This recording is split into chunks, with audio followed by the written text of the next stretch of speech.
ఇంక సరే గోపికి చెప్తామని చెప్పడం మొదలుపెట్టాను. ఆ అమ్మాయి ఎవరో నాకు కూడా ఏమీ తెలీదురా.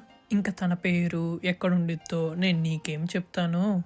తనని చూడంగానే లవ్ ఎట్ ఫస్ట్ సైట్ అంటారు కదా! అన్నట్టుగానే తను నాకు బాగా నచ్చిందిరా.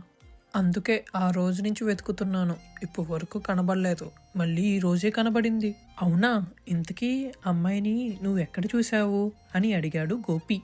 అదేరా, ప్రతి సంవత్సరం దీపావళికి లక్ష్మీదేవి పూజకి వెళ్తాను కదరా, అదేరా అయ్యప్ప స్వామి గుళ్ళో. అటుపక్కకి విష్ణుమూర్తి, లక్ష్మీదేవి చిన్న చిన్న గుళ్ళుంటాయి కదరా, తను కూడా ఆ పూజకు వస్తే చూశానురా.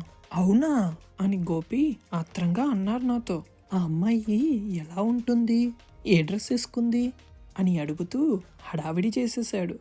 అయినా నా ఆత్రం కాకపోతే గాని నీకు నచ్చింది అంటే సాంప్రదాయంగా ఉండే ఉంటుందిలే అంటూ గోపి నాపై ప్రశ్నల మీద ప్రశ్నలు సంధిస్తున్నాడు. అప్పుడు అనిపించింది నాకు, తనని చూస్తే నాకు మాటే రావట్లేదు. ఇంక నేను వీడికి ఏమని వర్ణించాలి అని మాటలు వెతుక్కుంటున్నాను. మీరేమైనా ఎలా వర్ణించాలో నాకు కొంచెం సహాయం చేస్తారా? నేను మీ తనుజ్ని. ఇది నా ప్రేమ శోధన.